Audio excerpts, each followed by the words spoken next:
Hey, friendo, Steve here.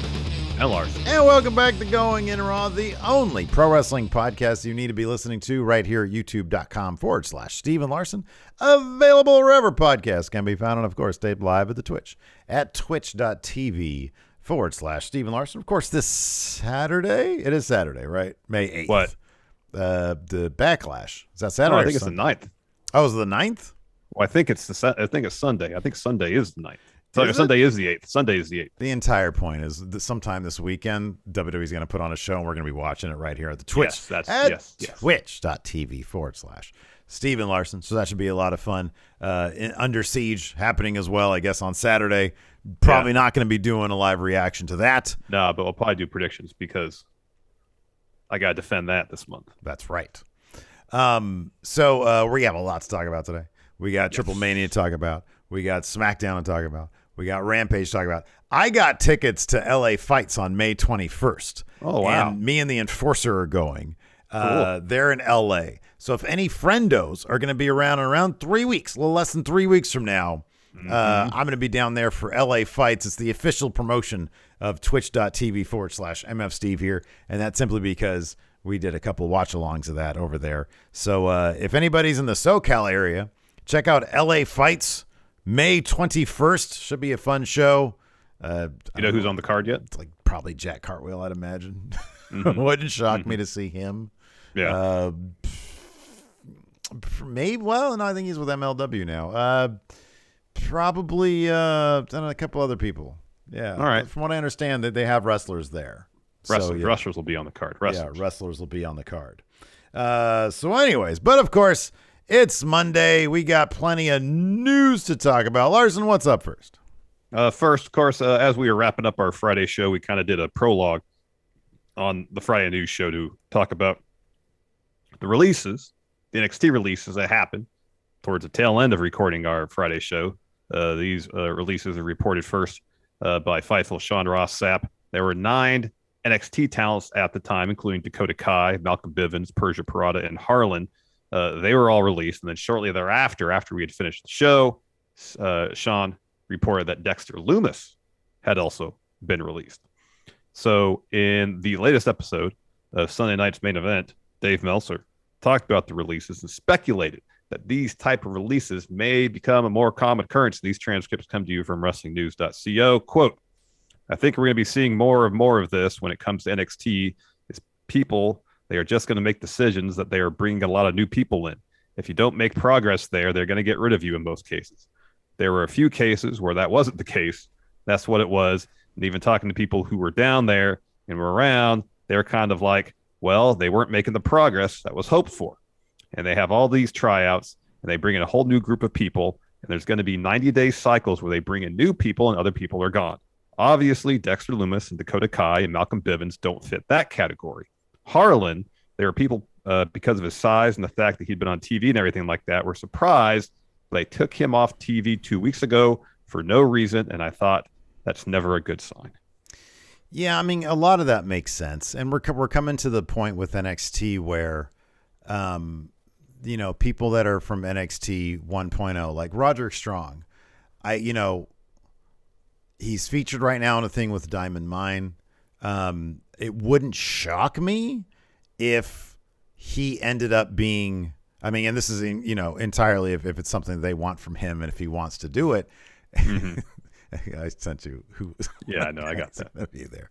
If he wants to be like a coach, like a player coach type situation, which you would think like Roderick Strong would be really good at that if he wanted to do it. In the case of like Dakota Kai, Dexter Lumis is a situation where, and we didn't really talk about him because I think the way we were recording news broke after we were done. Right after we were done.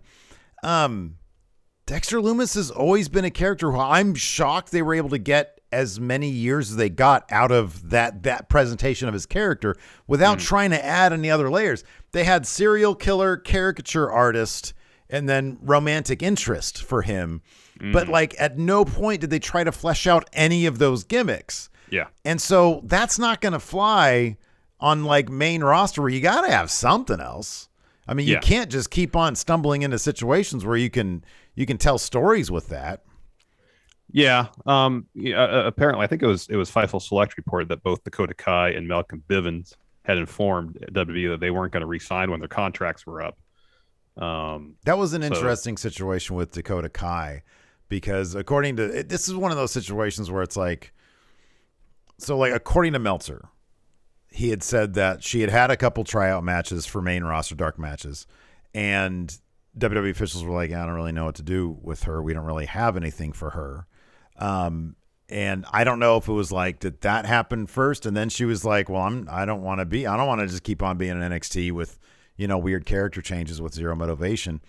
Mm-hmm. I want out. I wonder what would have happened first in that situation. If there was a moment where she's like, all right, I'm done. I want to go somewhere else and try it there. I don't know. Yeah, but I do think that we're probably getting to the point where I wonder if the releases in 2.0 in NXT and developmental are going to be coming a lot sooner. People, perhaps, if you make it to TV, maybe you have a better shot of some longevity simply because there is more of a bridge there. If you have Bruce Pritchard saying, okay, hey, this is what we want from main roster, you made it to TV, you're good, maybe that'll be the situation.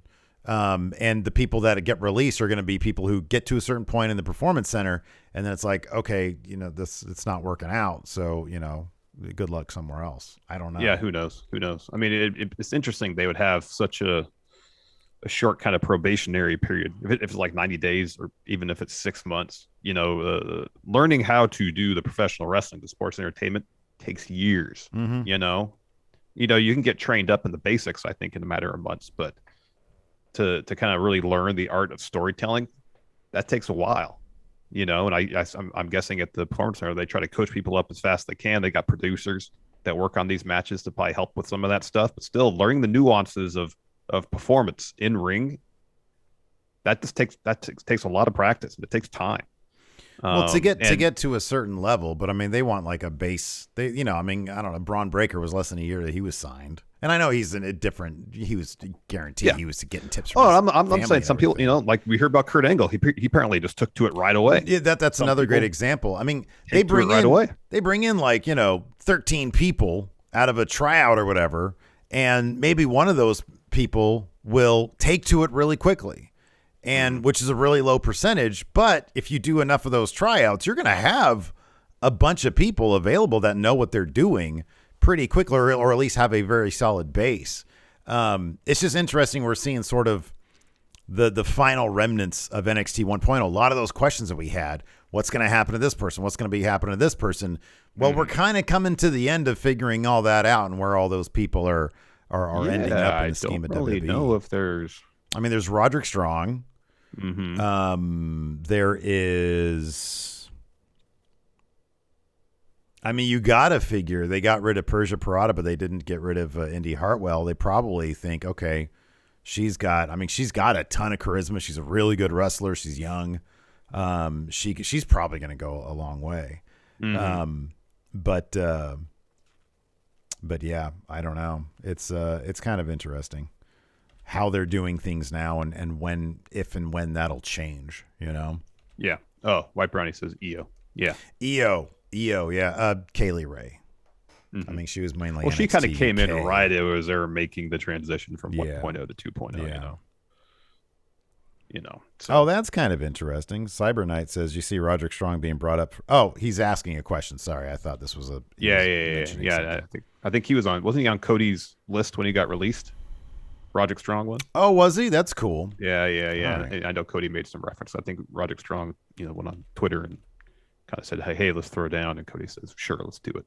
Last thing on his list, he said he hadn't done yet. So one of the things Cody wanted to do on his list, of course, was all the streamers, New Japan, and his former company, AEW. They're putting on a show, Larson. The Forbidden Door. And this was just announced 2 weeks ago. Seems like the card for the Super Show might actually be starting to finally take shape. In a recent promo to hype the show, Matt and Jeff Hardy, the Hardy brothers, thank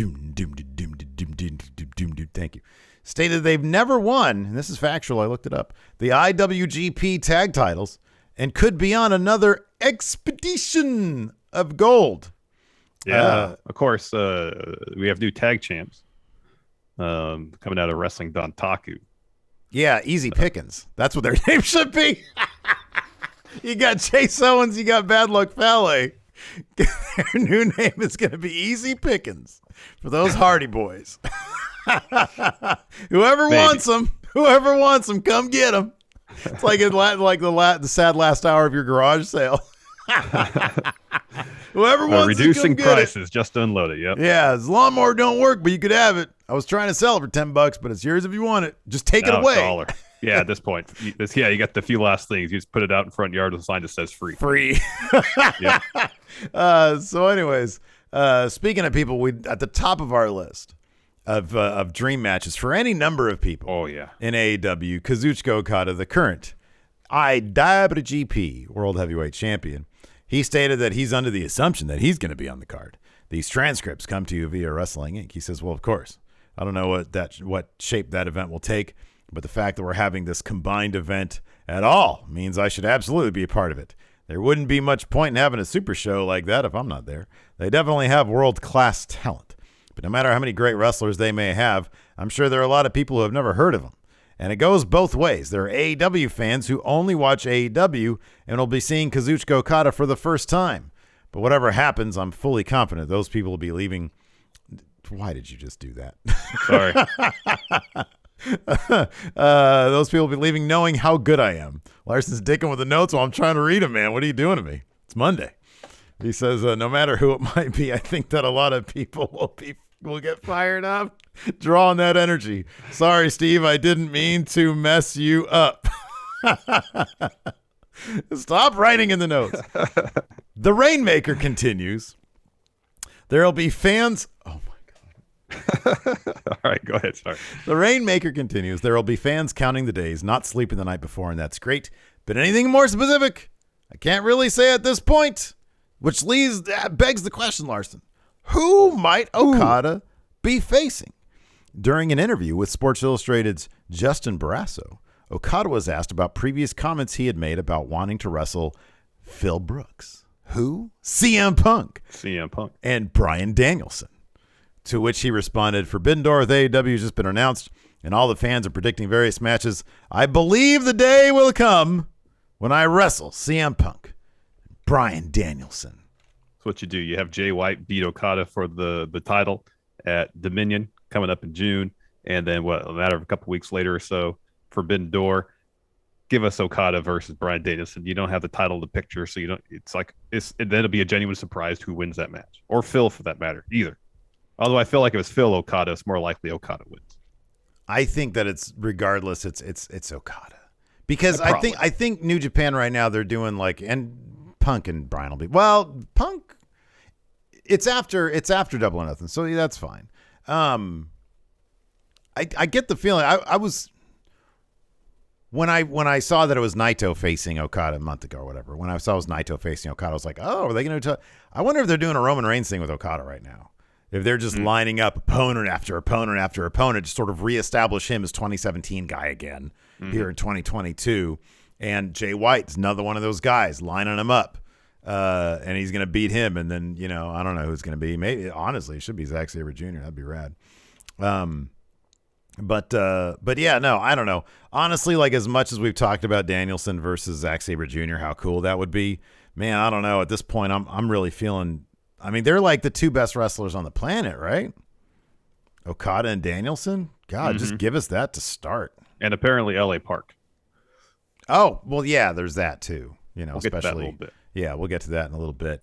Let's take a quick break here to get word from our sponsor, BetterHelp Online Therapy. Steve, life can sometimes feel overwhelming, and it's easy to feel burned out without really realizing it. There have been times where I felt unmotivated, detached, fatigued, and I wondered why, then came to the conclusion that maybe I was just burned out. Yeah, man, usually burnout is associated with work, but any of our roles in life can lead to burnout. And BetterHelp Online Therapy wants to remind you to prioritize yourself. Talking to someone can help you figure out what's causing the stress in your life. Yeah, I've been there before. I've been through the process of trying to find a therapist, and I can tell you that it's not easy to find the right person to talk to.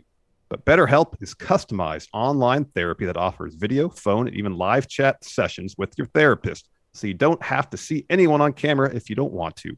And it's much more affordable than in-person therapy, You can be matched with a therapist in under 48 hours. So if you're feeling overwhelmed by the stress in your life, give BetterHelp a try. This podcast is sponsored by BetterHelp, and Going In Raw listeners can get 10% off their first month at betterhelp.com/raw. That's BETTERHELP.com/raw. And before we get back to the show, let's get a word in from our sponsor, Chime. Hey, Larson. You know me, man. I'm impatient. I don't like to wait for stuff. I don't like waiting for my food to show up. I don't like waiting for our videos to upload. And I really don't like waiting to get paid, especially when I've got bills due. Yeah, you don't like to wait. You don't like to wait at all. No. Yeah, I know. Waiting, it's no fun. But I've got some good news for you, Steve. Ooh. With Chime, you can get your paycheck up to 2 days early with direct deposit. That's 2 more days to save or pay bills. And while getting paid early is wonderful, it is great, there's a lot more to Chime. It's also an award-winning mobile app, checking account, debit card, and Chime even offers an optional savings account. So what are you waiting for? Hopefully not your paycheck. Get started with Chime today. Applying for a free account takes less than 2 minutes and does not affect your credit score. Get started at chime.com/raw. That's chime.com/raw. Banking services and debit card provided by the Bancorp Bank or Stride Bank NA members FDIC. Early access to direct deposit funds depends on payer. Of course, wrestling Dontaku took place this weekend. Neither of us watched it, so we're just going to give you dry results. Heard great things about it, though. Heard some great word of mouth about it. So I definitely want to check it out. Good buzz. Yeah. Yeah, I heard nothing. All I heard was Juice Robinson. New Japan is so like. Look, here's the thing. I know I can just go to f4wonline.com and get like the live updates and everything. But first thing in the morning, I check Twitter. I'm like, oh, what happened to New Japan? And I just try to scroll, and I can't find shit about. Like, I find the most random little bits about it. So I'll be honest with, like, what was supposed to be the highlight match of the night? In the buzz I heard Okada Naito was really good. Okay. You know, I didn't really hear a lot about the matches. I heard more about the story beats. It seemed like there were quite a few story beats that happened. Yeah. And especially it seemed like the theme of this show is reestablish Bullet Club. So you had Bad Luck Fale and Chase Owens win the tag titles. You had Ishimori winning the junior heavyweight title. You had Juice Robinson join Bullet Club and attack Tanahashi. And then you had Jay White. Hold on. And the Good Brothers come back. Yes, Steve. I have a question for you. Sure. When you said this wrestling show was all about reestablishing Bullet Club, the first 3 things you said, reestablish them as what? Like a doormat? Juice Robinson joins Bullet Club. The Easy Pickens win the tag team titles. Ishimori's great. Ishimori's really good. Ishimori's fantastic. Yeah, should have been LP, but Ishimori's great. Did you hear Ace Austin's going to be in that? And so is Wheeler Yuta. And Wheeler Yuta's going to be in it. And the Taco Bell guy, Alex Zane. Alex he's Zane's going to be in Best Super Juniors. Ooh, you know, they should have put in there my dude Shane Mercer. He's probably not a cruiserweight by his weight, but he moves like one. Yeah, you got that right. Yeah. You know, and Bad Luck Fale and Chase Owens, they're not booked terribly strong. Haven't been, in the case of Fale, haven't been for a number of years. I don't know if Chase Owens ever been booked terribly strong in New Japan. So I understand that point of view. I know you're not a fan of Juice Robinson. I'm not like huge on him either, but it's a development. For years, he was spinning his wheels, kind of doing the same thing. And now he's got the long hair, he's got the beard, he's got the leather vest, the flannel shirt. He turned heel. He's joined the Bullet Club. At least it's something new. It's a development. I know. I'm just sort of giving you static because it's fun. And you got Jay White. You got Good Brothers coming in. They close the show after attacking Okada.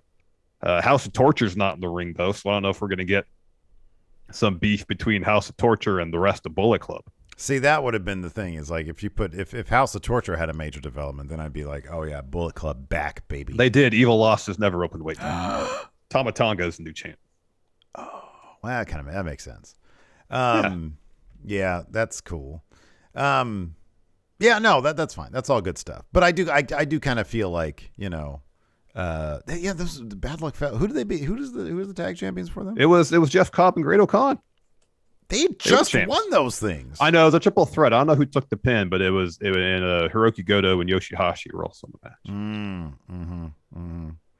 Wow, interesting. So, anyways, the results are as follows: Suzuki-gun defeated Lij, and they had a mystery partner, and it was Shiro Kashinaki. And then we had Ticking Time Bomb, Hiromu Takahashi. He defeated Yo. Tonga Loa defeated Yujiro Takahashi. Taguchi and Master Wato successfully defended the junior tag titles against Doki and Kanemaru. We talked about Bad Luck Fale and Chase Owens winning the tag titles in a match against Cobb, Great Khan, and Hiroki Goto, Yoshihashi. Tama Tonga defeating Evil to win the never open weight title. Taiji Ishimori defeated El Desperado to win the junior heavyweight title. Go Ace, Hiroshi Tanahashi defeated Tomohiro Ishii to win the vacant U.S. title, and that's when Juice Robinson came back, attacked Tanahashi. Main event saw Okada defeat Tetsuya Naito. Jay White returns, attacks Okada. Bullet Club stands tall to end the show. I would have done dog shit in predictions on this. Same. Just dog shit. I'm looking at these. I would have got Tanahashi right now. I don't know about what much else. I'd have got Tanahashi right. Probably Taguchi and Master Wato. I would not have seen Tama Tonga win. I know they're building them back up, after they got ejected from Bullet Club, but still House of Torture. They're just clusterfuck matches. I'd have been sure that Chase Owens would have eaten whatever pin in that match. I probably would have called the 69 guys beating. Tonga Loa versus. Yeah, you got to pick Tonga Loa to win that match. Mm-hmm. I would have figured Yo probably would have beat Takahashi, but he's really popular. Yeah, he is. So, yeah, interesting. Man, let's talk about this. Triplemania. Oh, boy. Ooh. Oh, my gosh. What a show. Ups and downs as usual. But the first half especially. What a marvelous wrestling program that first half was. I would not have figured that a 69 or 70-year-old man, Viano 4, would be facing...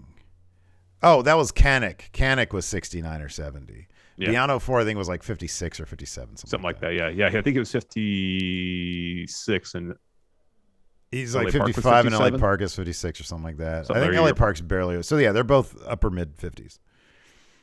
And these two old dudes put on a match of the year candidate. And I don't say that with any amount of irony at all. This fucking match was bizarrely brutal and physical, and there was so much behind it. And oh my gosh, so there's this awesome tournament that AAA is doing right now. Yeah, the Ruleta de Muerte or something like that. And basically the loser advances into the tournament, and so whoever, like the two losingest people, face off in the finals, and the loser of that match has to remove their mask. They get unmasked. Their mascara comes off. Mascaras comes off. And so we did our watch along as always because Triplemania is great. Was not expecting, you get a couple of really, really old dudes who have been, even 56, 57 doesn't do justice what these guys have put their bodies through for 35 years, 40 years. And this match was bloody as all get out. It was bloody. They fought into the crowd several times. It was great. It was fantastic. Ups and downs. Like you need to take out what that match meant potentially to our predictions for the show and who won or retained Big Red. Like the story going into it was pretty darn interesting. But apparently LA Park was like, I'm going to lose my early match as a tournament to make it to the finals. This is according to Lucha Blog. To make it to the finals, I want the huge payday at the Triplemania main event. And so early on, Viano 4 was beating the hell out of LA Park. He was basically squashing him. And he'd cover him and then he'd pull him up. He just did that over and over and over again. Of course, LA Park eventually makes his comeback, and there's a lot of great back and forth. They're both bleeding. They both have especially LA Park, his mask is basically off at this point. By the end of this match, they both had their mask basically off.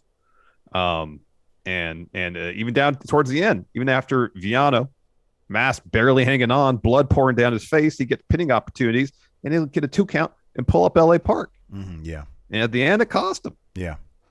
The idea that LA Park was saying, man, I'm going to intentionally lose this. And Viano's like, all right, well, we'll see about that. Disrespect me that way. And like making sure that if he's going to beat this guy, he's going to beat him for reals, and this isn't going to be LA Park goofing around. It was absolutely a wonderful match. And it was really difficult. It's funny. It was really difficult for Triplemania to sort of recover after that, because there were plenty of good matches after that. This was early in the card. Yeah, but like, match, yeah. I think, wasn't it right after this they did the Jeff Jarrett thing? Yeah, and that took forever. Was not very good. No. It did feature the return of a amazing looking Vampiro who looks like he's in great shape. It does, yeah. And so that's setting up something, which is cool. The match following that was pretty fun. That was the 6-man tag. Mm-hmm. That was fun. But that was a triple threat tag team match. Triple threat. Yeah. And then you had well, let's just run down these results here. Sure. Ultimo Dragon defeated Pentagon Jr. in a tournament match. Yeah. In a tournament match. What was the and that was a clean one, right? Yeah, Ultimo Dragon hit sliced bread. Yeah, that's right. Yeah. There is a theme in all of these tournament matches. Whoever went to rip their opponent's mask off first lost the match. Yeah. I believe on every occasion. And with one exception, the oldest person won their match too. Yeah. And the only exception was LA Park and Viano, and they're basically like within a year of each other. Yeah. Pentagon came out with baby Pentagon. Mm-hmm. It was like probably like an 8 or 9 year old Pentagon Jr. in Pentagon outfit. It was amazing. I put the thumb up on, or the GIF of that. The GIF, up on our Twitter account. It's amazing.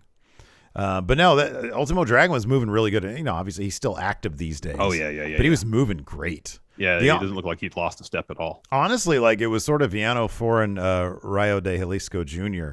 were the two guys who Viano 4, he moved fine. He just moved really stiff. Rayo de Jalisco looked like he couldn't move that well. Well, and there's Kanik too, who was 70 years old. Yeah. And he moved like a 70-year-old who'd wrestle a lot. Yeah, he did. And Psycho Clown was bumping the shit out of himself. I mean, dude, there were moves Psycho Clown was doing. I was like, goodness, running into the barricade. Suicide dives in the barricade, basically face first twice. Yeah, that was rough. AEW stars Sammy Guevara and Ty Conti took on the services of Parca Negra to help them because Sammy's still recovering from injury. He was faking. He had a crutch with him, which is funny because his actual injuries had more to do with his upper body, neck and shoulder. Back, yeah. And so Sammy's like, they're worried before the match, and he's like, it's okay, I got a plan. And so he comes out with a crutch, and he had hired or asked Parca Negra to help them. So he took the majority of Sammy's spot in this match until the end, when Sammy's able to throw down the crutch and deliver the final blow to the two teams of Los Vipers and Sexy Star 2 and Octagon Jr. So yeah, that was a fun match. That was a good match. It was a fun match. Match of the night though, LA Park versus Viano 4. We talked about that quite a bit already. LA Park wins with a roll up.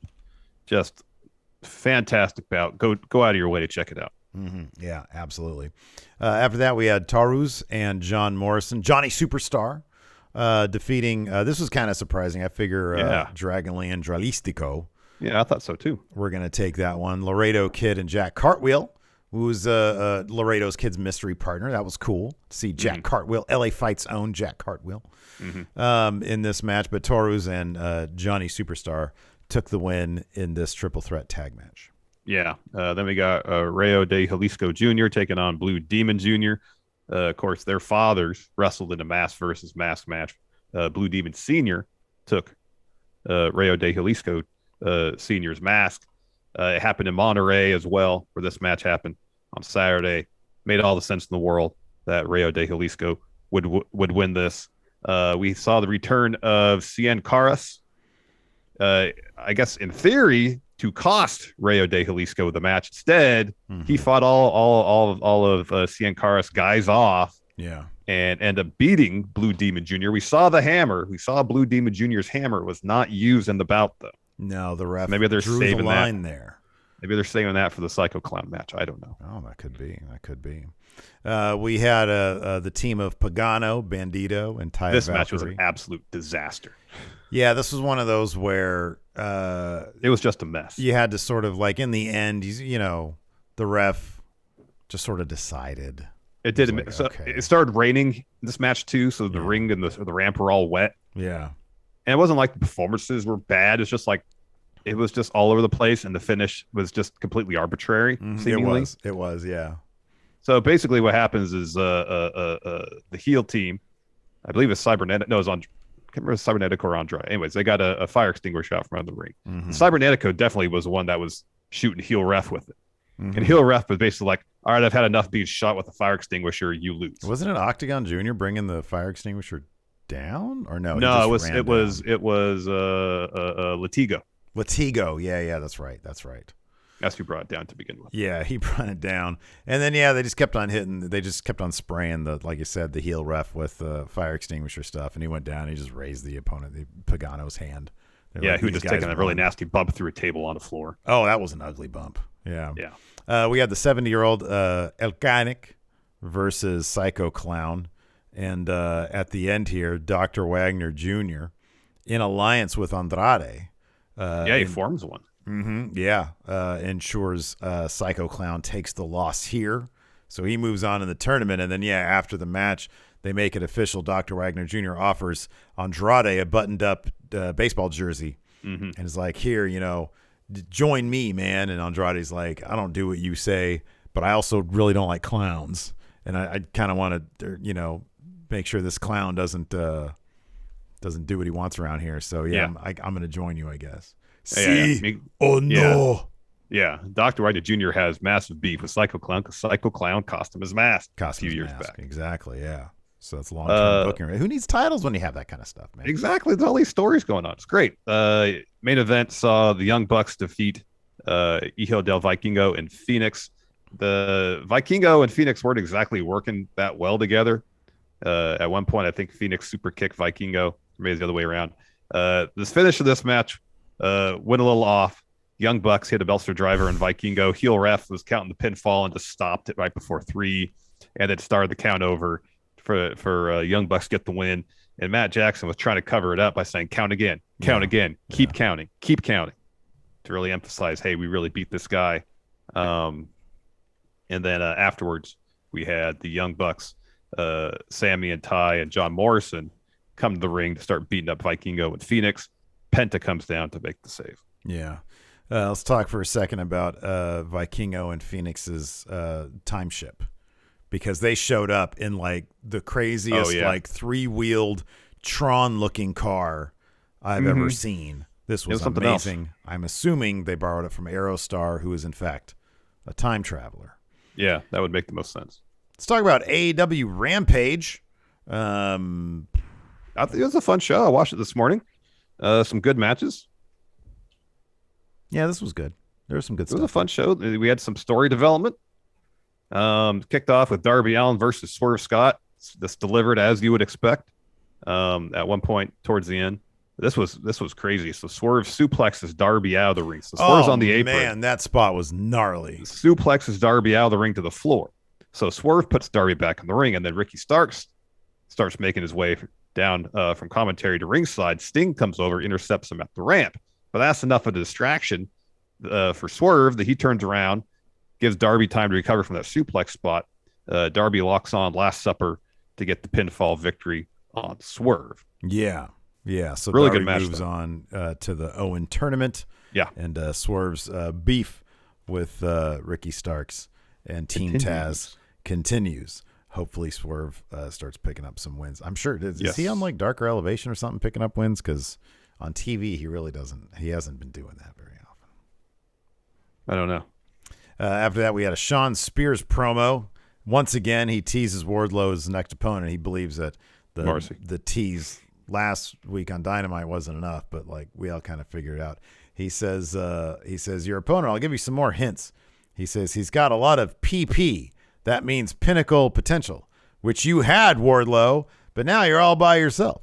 He says, I've been in the ring with this big fella, and I know what it's like. He says, next week on Dynamite, War Piggy goes to Slaughter against W. Morrissey. Then we get a recap of the Jericho Appreciation Society beating up Eddie Kingston, Santana Ortiz fireball spot. Because of that spot, Jericho named himself the Sports Center Entertainer of the Week. And then Santana comes out, attacks Jericho, while Ortiz is kind of tries to prevent security from breaking it up. Eventually they do, and then they make Jericho versus Santana, I believe, for Dynamite on Wednesday. Dude, when Santana came out, I legit for a second did not know who it was. Because he was wearing a Smedium shirt, and he is fucking jacked to the gills these days. Yeah, he is. He's in great shape. Massive. So yeah, he attacks Jericho, and they do this cheesy thing where like Jericho, like they do a voiceover for Jericho. Yeah. They replay it later on. This is obvious post recorded voiceover for Jericho. He tried to make it sound like he got back a commentary to do it, but like he didn't. Anyways, I always love that kind of stuff. After that, my new favorite crew, the Baddies. Jade Cargill, awesome. Red Velvet, Kiera Hogan. This match was a lot of fun, dude. It was. The match was fun. The Jade and Red Velvet's and Kiera Hogan's entrance was great. Yeah, that was awesome. It was awesome. It was very sort of Charlie's Angelish. It was cool, man. Awesome. Yeah, we had they were taking on Sky Blue, Trish Adora, and Willow Nightingale. A bunch of names here that I really like as well. But yeah, here we had Jade hitting Jaded for the win. But you know, man, being a baddie, being a bad guy for Red Velvet works so much better. Oh yeah, it she is great, so much better than her. And I like that commentary. Excalibur explained it too, because that was kind of the thing. Because of course, Red Velvet and Jade. I mean, they faced off Jade's first match. Yeah, they've been feuding on and off. And Excalibur said, you know, when Red Velvet beat Willow Nightingale to get into the Owen tournament, she felt the crowd turned against her. Yeah, I was like, okay, at least they're trying to motivate it. Yeah, right. It's more like, you know, hey, I see these coattails over here. I'm going to ride them into the sunset. After that, we had a Swerve and Darby Allin interview. Of course, these guys are friends, and they're from the Pacific Northwest.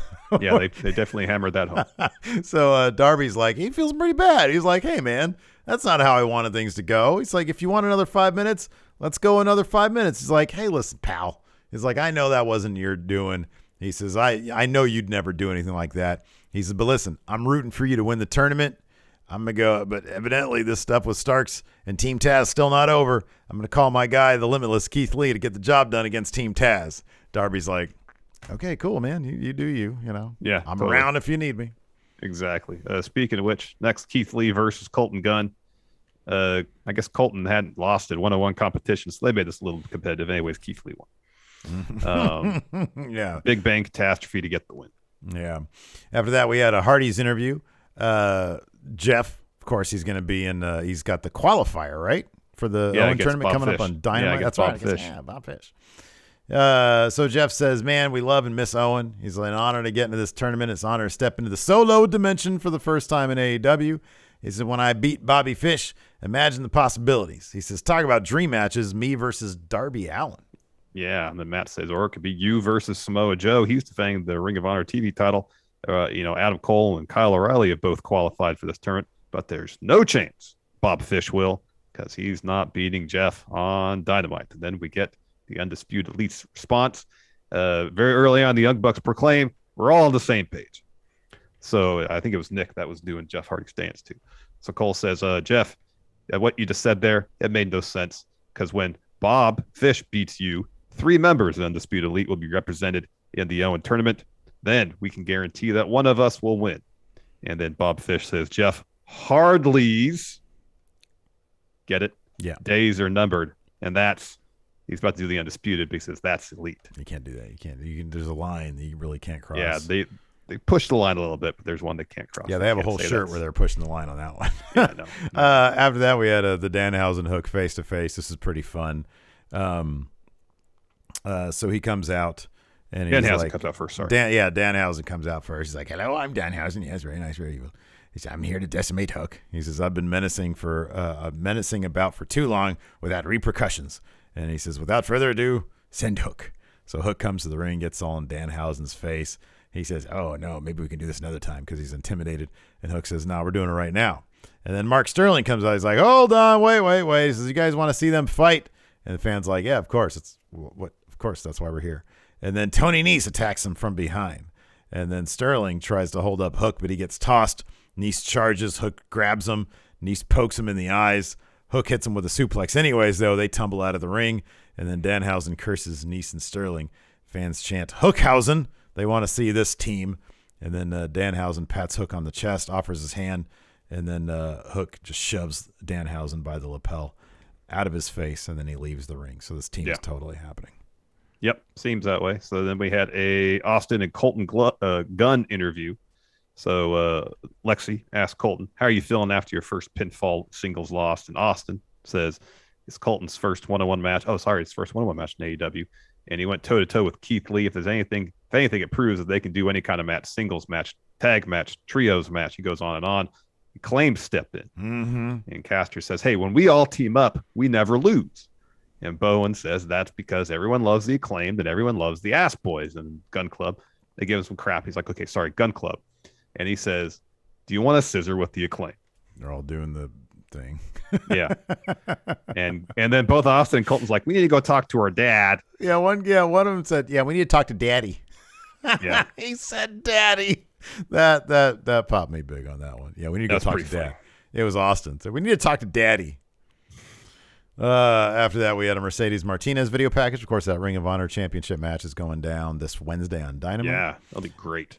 We had a Samoa Joe and Trent interview, and Joe says, we're in the birthplace of Ring of Honor. Tonight, Trent faces off against me in Philly. He says, and Trent has convinced himself he's going to make it out of this building alive. And he says, I promise, Trent, you'll pass out before you walk out. And then Trent, in his typically sort of pedestrian way, says, yeah, Joe, you're a big, scary man. People think I'm the underdog, but and maybe even Joe thinks that Joe's going to kill me tonight, but he's not. And then Chucky Bundes goes, new champ. Yeah, new champ. Like, these guys are so lame, dude. Anyways, after that, we had Trent versus Samoa Joe. This is a fun match and everything. It was. Yeah, Joe was dominating early on. Trent got some of his stuff in the middle. The finish saw Joe looking for a muscle buster. Trent reverses that into a roll-up. Joe kicks out. Trent then runs right into an Uranagi. Joe locks on the clutch. Trent passes out. But then then Tony Schiavone comes in to interview Joe. And Trent just kind of pops up from that clutch pretty quick. Mm-hmm. So he did, in fact, walk out of the building. Yeah. So while Schiavone's interviewing Joe, Jay Lethal, Satnam Singh come out. So Orange Cassidy steps up to him because, of course, he came out with Trent. He does the hand, the pockets thing, the shin kicks. Jay Lethal lays him out. He makes a beeline for the ring. He attacks Joe. They start brawling. Meanwhile, Satnam Singh takes out Chuck and Orange. Eventually, rest producers run out to break the whole thing up. And then Joe and Trent shake hands, too. Yep. We also had a Smackdown on Friday night. Road to Backlash coming up. Yeah. My dog just snorted. So let's try to make heads or tails of this whole thing about this the tag title unification bout being scrapped. So they had a contract signing. Yeah. And of course it went south. Yeah, of course. And it led to Roman making his way out after a brawl erupted between the two teams before any pen had even been put to paper. Mm-hmm. Roman comes out. He rips up the contract. Prince says, it ain't happening. You're not getting what you want. So you take a match which could have, I'm guessing now Charlotte versus Ronda is like 1,000% going to main event this show. Oh, you think that this one isn't? No, I don't think so. Why is that? I think it's a tag match. Charlotte versus Ronda, an I Quit match for the women's title. I feel like it's 1,000% going to main event. But I feel like the tag title unification match, based on how they were building it, definitely could have. It should have. It was a much bigger match than this. I agree. I think that Roman, if it's Roman Reigns, he's going to main event. I'd be kind of shocked if that didn't main event. But my best guess in terms of what happened, and I don't know, maybe Meltzer has something, I don't know. My best guess is they saw the ratings on Raw, and Vince freaked out about the idea of title unification. And he just wants to pop them because doing a thing where Roman ends up vacating the title, the WWE title, and then they have to do like, I don't know, a situation where somebody has a new title. You're always going to have that as a brief ratings pop, but Raw's ratings are in the toilet, and you'd think that like having Roman there would be enough for them, but they just need a gimmick to get the ratings back up for a week. That's all I can think, because why would they announce and advertise a unification match and then switch it to like this when that wasn't going to be the case in the first place? Now, if it was a situation where they switched it in the process of switching it up the ante, everything on the line. Right. Yeah, I agree. Yeah. That's a different thing entirely. Then you're taking a unification bout, having all the belts in the line, and then you're making it a more important, prominent bout instead of just making it a 6-man tag match that could happen on SmackDown. You know what I mean? Mm-hmm. Oh, I agree. Like the segment exactly segment itself was fine. It was a perfectly enjoyable segment. I just don't get why they think this is an improvement over, maybe they didn't want. I saw a thing today. I didn't read the whole thing though, that they want to save Roman versus Drew for one of the major shows, like the stadium shows. Mm-hmm. Totally understand. Yeah, right. If that's what you want, you can still do that. You teased a Nakamura feud with Roman. I know everybody knows Roman's going to come out of that still with both those titles at the same time. They could be good matches. They could be really good matches, and it could help. That a loss to Roman in a pay-per-view would do a huge thing for Nakamura. Exactly. Like, wouldn't you want that? Exactly. They could still do that. It felt like for a while they didn't know what to do, what feud they won for Roman next, and they just decided late, okay, Drew's next to get a title shot, and he'll be Roman's opponent through the summer. I get it, makes sense. Yeah. But you still could have done that, kept the title unification bout, have Roman face off against Nakamura, for instance, and maybe at the end of maybe also with the title unification, they didn't exactly know what they wanted to do with that yet. There was you can tell when there's like a distinct lack of like a noticeable story beat. Like it was the kind of thing where they announced unification, or Roman teased tag title unification, and then along the way Roman gets cold feet because he's like, I don't want them to have the accolade I have. If it was something like that where there was more of a story beat behind the change. It was Roman who pitched the Usos to go after the Raw tag titles to begin with. I know. It was his idea. To me, that this screams somebody changed their mind, Vince, about what he wants. And maybe he looked at the late, and I understand that like the NBA is tough competition. I get that. Yeah. But they never really seem to care about what the competition is. They want their ratings at a certain level. And maybe the idea is they're going to vacate the title somehow. I honestly don't know. It's the weirdest thing. Yeah, I don't know. Because I was really looking forward to tag title unification. I thought, wow, a tag match feels important. This is a big deal. I thought that was for sure going to main event the show. And then when you sent me, because I didn't watch SmackDown till the next morning, you sent me that thing, and I was like, fucking what? Like, not even winner takes all? I know. So Ultra Zero Star here in chat says RK Bro won most of the build for the unification match. Maybe Roman had cold feet. There's still 2 weeks. There's still 2 weeks of build for that bout that you could have the Usos find a way to turn the table. They could injure one member of RK Bro. There's things you could do. And here's the thing. That's actually a really cool story beat. If he's like, man, Riddle's beating both you guys. These guys are... But, like, I feel like if there was a storyline, if this was a planned story, which is always preferable, if it was a planned story, Roman would have taken a beat and been like, I mean, he did, I guess last week, he was like, what the hell happened? And he was like, oh, I slipped, it's a one-time thing. Mm-hmm. I feel like there needed to be more consistency with Roman expressing disappointment that this continues to happen. And then he's the guy that says, you don't deserve, like, I have no faith in you, that unification, as opposed to him coming down and then making it something that it isn't. Maybe we'll get more on Raw tonight. Maybe he'll explain that, hey, I didn't want this. I mean, that's the only thing advertised for Raw tonight so far. It's still weird the way that they've approached it. I mean, I thought we were going to get you. It's with understanding that Vince McMahon doesn't usually like to tease stuff that's not going to happen.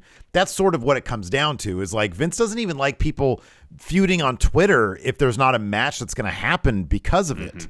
Mm-hmm. So it's like, why would they say, hey, we're going to give you the crowd this match, and then it doesn't happen? Because title unification is kind of a big deal. It is a huge deal. Yeah. And they were actually doing a pretty good job of making it feel like a huge deal. I know. I was buying into it, and they flipped the script on us. Now they pulled the rug out from under you. Otherwise, SmackDown was all right. Yeah, it was a fun show.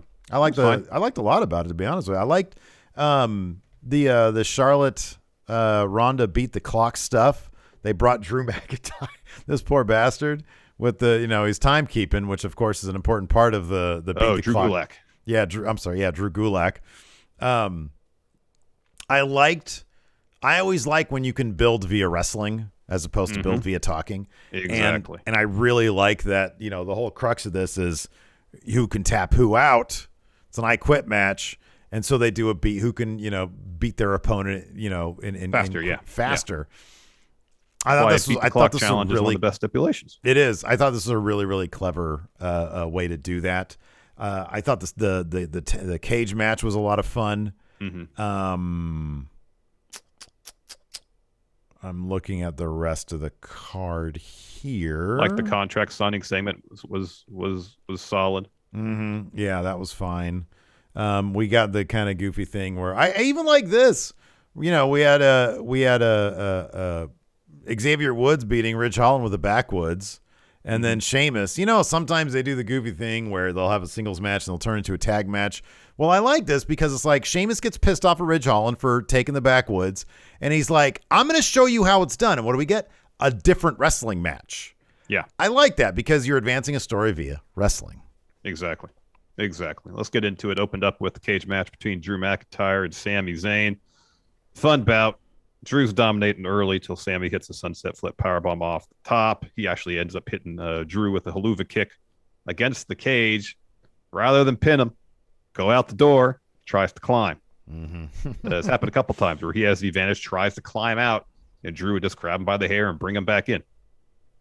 Eventually, though, Sami dumps Drew over the top rope, crotches him. He's about to escape.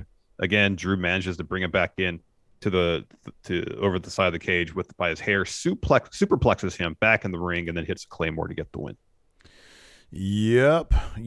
After that, we had a Charlotte interview. She says, I don't get humiliated or embarrassed. She says, I'm adored. I'm worshipped by all. She says, Ronda, however, after I make her say I quit, may never show her face in the WWE again.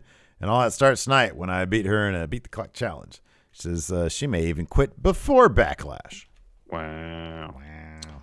So we got Happy Talk, special guest, the Andre the Giant Memorial Battle Royal Trophy. That's kind of funny, actually. It was kind of funny. So Corbin's talking about how Happy Talk is better now because Moss isn't there. Says nothing dragged the show down like Moss's awful jokes. It's a Backlash. He's going to show Moss that the one thing he did that was relatively funny is beat him. Sorry. So it says Moss is still living off the Andre Battle Royal victory. And he owes that win to me because I molded him into the man he is today. This is just like I made Moss. I can destroy him. But tonight, I'm going to destroy the one thing he loves most, the Andre, the Giant Memorial Battle Royal trophy. So the trophy is brought to the ring. And then Corbin says, all right, bring in the sledgehammer. So someone brings in the sledgehammer. And, of course, it's Riddick Moss. So he picks it up. And as Corbin turns around, Moss takes a swing at Corbin with a sledgehammer. Corbin ducks. Moss loses grip of the sledgehammer, kind of flies out of the ring. He's still hitting him with some punches, eventually posts him, and Corbin tumbles out of the ring. Let me ask you something. What's a good first feud for Moss after this is here? This is like a preview of Friendo questions. What's a good first step for Moss after he's past Corbin? Because you can't relegate him to this guy who they have nothing for. You have to keep this up. I really like this segment. The crowd popped big for the reveal of Moss being the guy, and he had the sledgehammer, and Corbin didn't notice at first. I always like those kind of spots where the crowd knows before the bad guy knows. But like you have to do, like, don't you have to have him ditch the suspenders and the silly shorts? You would think so, but he's probably gonna be stuck with that for a while. I would guess his next feud's gonna be against like Jinder or something like that. Yeah, if it's a good feud with Jinder, then I'm all for it. But yeah, hopefully he doesn't get stuck in purgatory after this feud because Moss has been doing really good work. He has been, and really this is actually a feud that I obviously we had issues with the way Moss was presented at the start of it, but God damn it, man, they fleshed him out a little bit. Well, and he's taken this character and has run with it. He has, absolutely. He's actually done a lot to get this character over. Yeah, absolutely. Yeah. After that, we had Ricochet versus Shanky for the Intercontinental Championship. Of course, gender comes into play here. Trips up Ricochet at one point when he goes up top to hit some crazy shit. Shanky puts Ricochet on his shoulders. Ricochet is able to escape that, and he rolls up, hits a backwoods on Shanky for the win. Afterwards, Ginger's giving Shanky some shit. Shanky basically tells him to F off and leaves. Yeah. Then we had a quick Raquel Rodriguez interview. She's asked if she's nervous. She goes, of course, but I do like being the center of attention, so I'm going to put on a show that no one will ever forget. She has a match next against Kat Cardoza. Kat does get some of her shit in. Eventually, though, Raquel catches a kick, hits her finisher to get the win. Then we get a Ludwig Walter Gunther video package. Wow. Larson. What? You referred to him as Gunther. I referred to him by his real name first, though.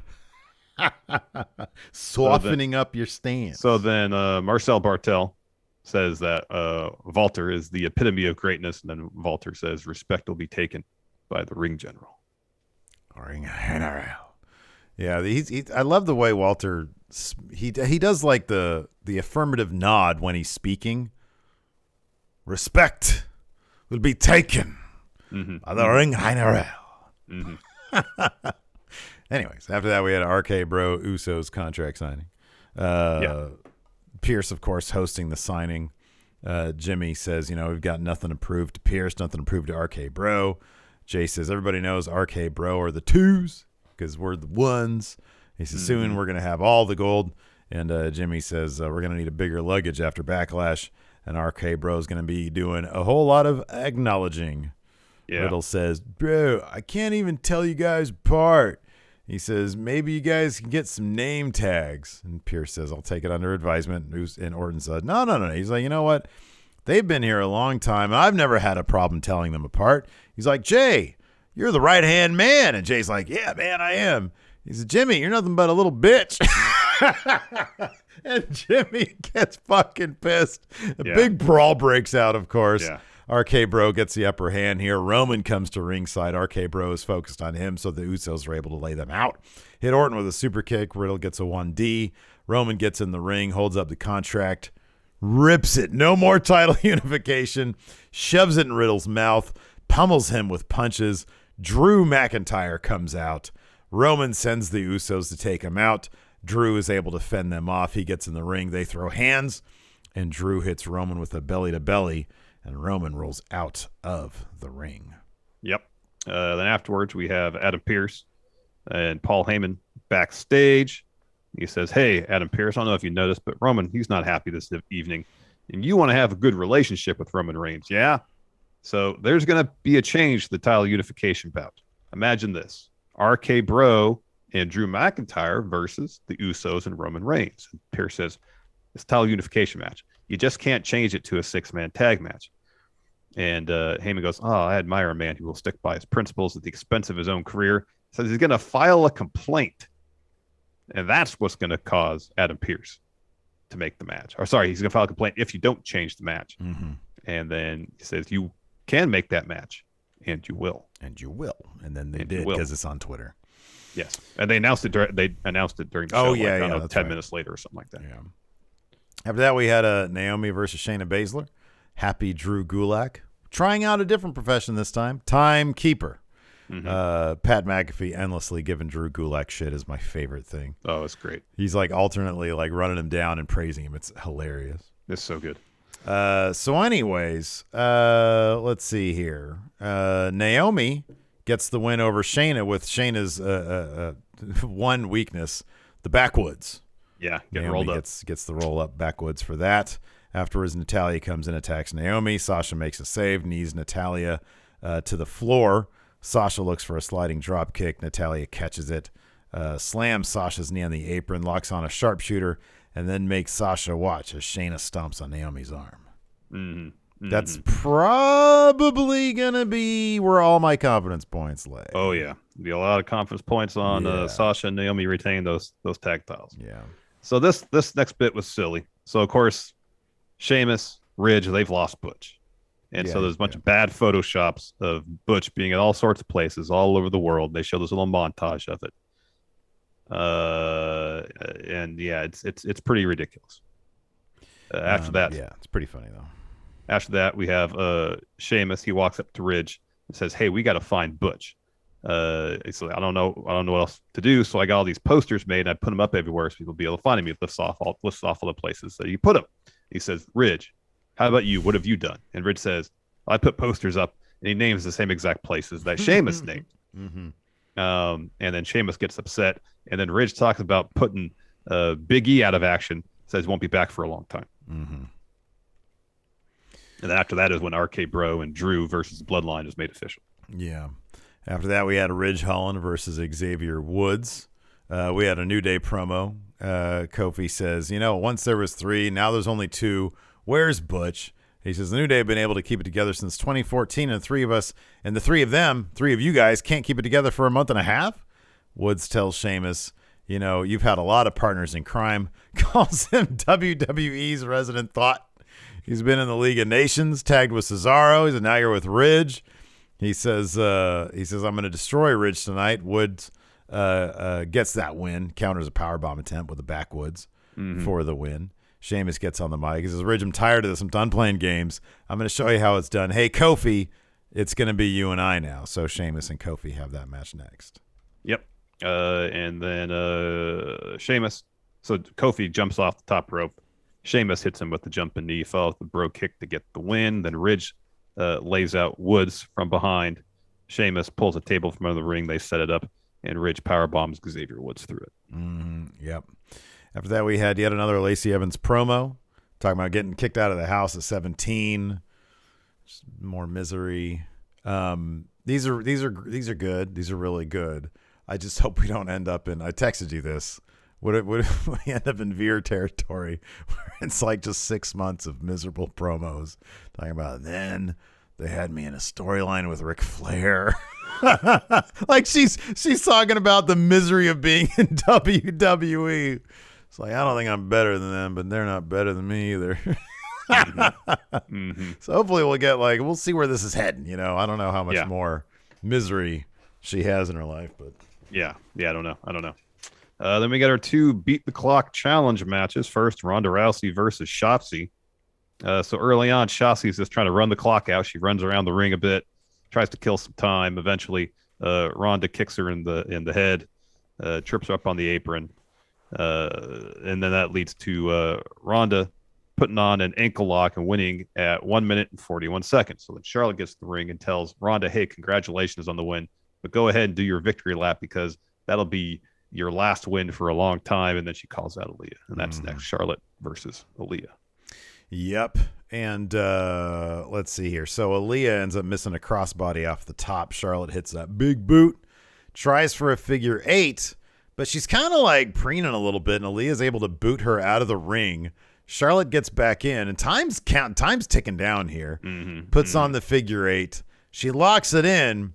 But maybe about, 3 seconds after time expires, Aaliyah starts tapping out. But that's it. It's done. Yeah. Pat McAfee says, "Oh, so did Aaliyah win?" And Cole says, "No, the time ran out." Oh, so Ronda and Aaliyah both won. Yeah. Pat cracks me up, dude. He kills me. Yeah. And he said, "Well, then Charlotte lost twice, right?" That's right. Yeah. Oh, it made me laugh. So anyways, afterwards, Charlotte goes over to Drew Gulak in the timekeeper area and then gives him crap about not ringing the bell. He says, "Are you stupid?" And then shoves him around. Eventually, Drew gets in the ring, and then Charlotte goes in and hits him with the ring bell. Mr. Sinister has a great point about Lacey Evans. Her last video package before her debut is going to be saying, "Then they got me doing all these video promos, making me wait all this time for a lackluster debut." What if her last video packages, and then WWE had me recounting how terrible my life's been, making me relive all this shit. Oh, man. Before we get to the Raw preview, Fightful, Select, as promised, has a story up right now about who asked for their release. Not terribly surprising names. Roderick Strong. Yeah, we were just talking about him. I know. Earlier in this episode. He's asked for his release multiple times over the last few months. A bit frustrated. Apparently, they pitched a name change for him, and he wasn't into that. Yeah. And they've denied it, and they've said, "No, we got some great creative for you coming up here, Roderick." Yeah. Well, we'll see where that goes. I wonder what his contract status is like. I feel like he re-signed not that long ago. I think you're right. Yeah.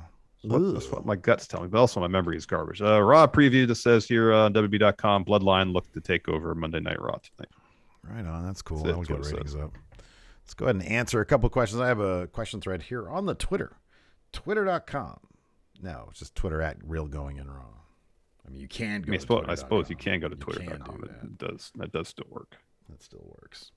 Let's see here. First up, we've got here. Lord Ziffer says power rank wrestling moves that make great metal band names.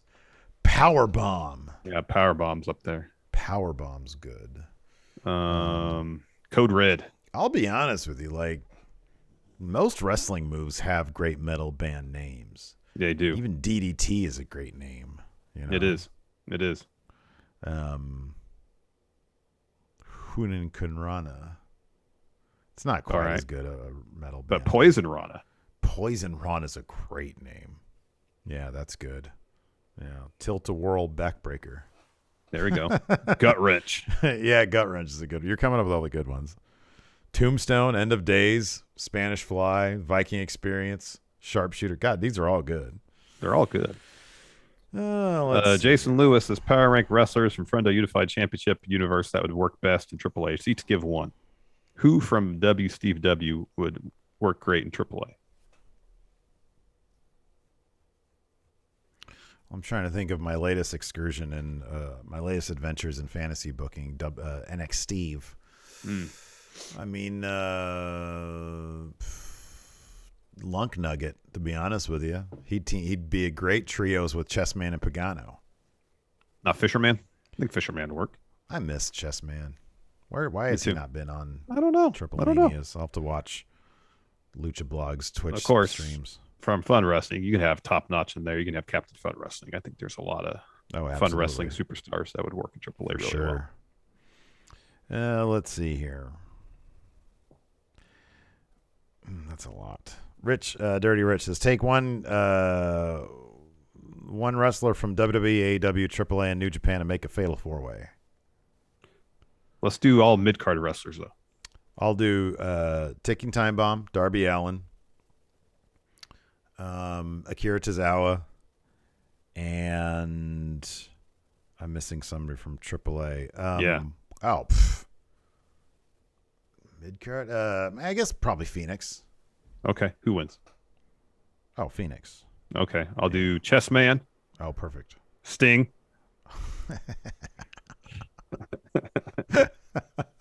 Yeah, that's good. Suzuki. Okay, that's good. And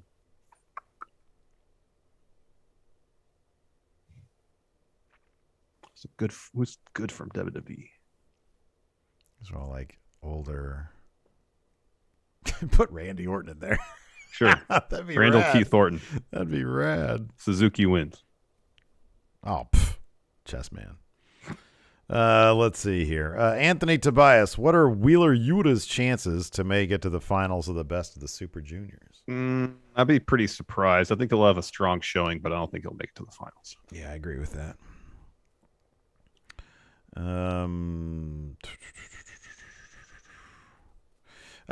Nick White Brownie says, considering SmackDown's roster isn't as loaded as Raw's, who is Raw's version of the SmackDown 6? Let's just do men, and then we'll do women. Women, the rosters are a bit more even when it comes to the women. In terms of the dudes, on Raw, Rollins, Owens, Lashley. Owens. At that, you've already got 3 now. Yeah. You got Riddle and RK. Well, I guess they're a tag team, so they can be eliminated from that. Okay. But God, they're so central to like everything that's happening. I know. It's hard not to, okay, Riddle and Orton. Yeah. And then, Cody at this point. Oh, and then Cody at this point. And then we're leaving out Edge. I know. Which, we're leaving out Finn. Theory. AJ. You can have two Raw 6s. I know. It's Damian pretty loaded Priest. over there on Raw. Greg Morris, does the Backlash main event get changed to winner take all? No, I don't think it does.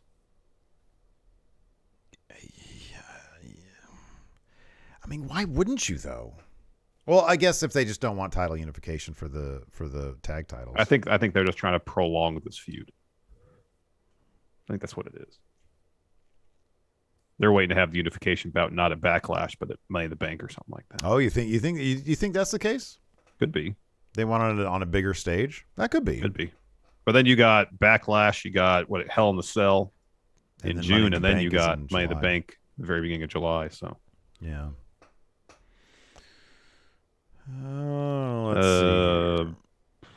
Joel Hartman, now that Juice Robinson is in Bullet Club and Carl Anderson is going for the Never Openweight Championship, are Bullet Club stronger than they were before? They're stronger than they were right before.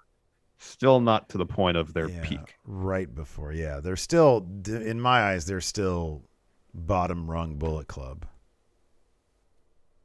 Mayor Planet Houston says, with all the talk of Austin Theory being the next John Cena, there has to be a match between the two of them pretty soon, right? I'm sure they would like for there to be. I wouldn't be shocked if they try to get that match for SummerSlam. Whether or not John Cena can do it with his schedule, who knows? Yeah. Big C, if you can only eat one sandwich for the rest of your life, what would it be? Ooh.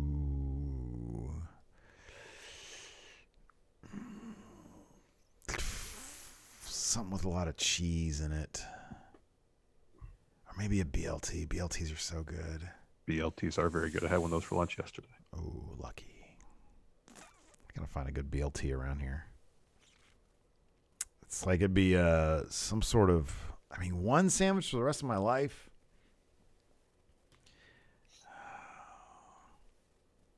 Be like, it'd be a loaded French dip. It'd be a loaded French dip. It's like grilled onions. Swiss grilled onions. Yeah, that's what it would be. Or I might modify it to be on sourdough though, like a roast beef sandwich with some au jus. I make really good steak sandwiches with peppers and onions and mushrooms with some garlic sauce, a little bit of spicy stuff on there, usually on flatbread. It's really good stuff. That's good stuff. I'd be pretty content if that was the only sandwich I could eat for the rest of my life. Yeah, that'd be all right. Let's see here. This is also another question from Big C. What's a weird dream match? He says his is fake Diesel and Razor Ramon versus Scott Hall and Kevin Nash. A weird dream. Oh, Sting versus Chessman. Yeah. That's my top one. Yeah, that's good. That's real good. Oh, wow. Come Tuesday asks, Roman busts into your house right now. Do you acknowledge him? Yeah, of course. If that's all if he busts my house just for acknowledgement, sure. I acknowledge you, Roman. Yeah, I acknowledge you. On your way now. Whoa. Hold on. I wouldn't say that last part. I wouldn't say that last part. Yes, Roman, I acknowledge you. If he's content with that. I'd be like, hey, quick interview? Quick shoot interview? Busted in my house, video? Man. Hey, you take advantage of the situation, man. Yeah, you got to take advantage. You got to be thinking business first, Larson. Anyways, that's going to do it for us. Thanks, everybody, for tuning in. We definitely appreciate it. Tonight, myself and the Enforcer are going to be doing some My GM mode over at twitch.tv/MFSteve here. Be sure to sub to the Friendo Club TV channel. That's where we're going to be putting our predictions for Backlash later on this week, as well as our reaction. I know a lot of people have been asking, do you think it's too late to do WrestleMania Night 2 reaction video? People have been asking for it. Think we should see? I'll start cutting that today, man. You can do that. Okay, we'll do that. All right. I already got a Smash Zone best of loaded up. I just got to sort of export all this shit and start dumping it over to Friendo Club TV. Cool. Bigger and better things for Friendo Club TV, man. Yeah. Anyways, thanks so much for tuning in, everybody. We appreciate it. Till next time, we'll talk to you later. Goodbye. Goodbye, everybody. Goodbye.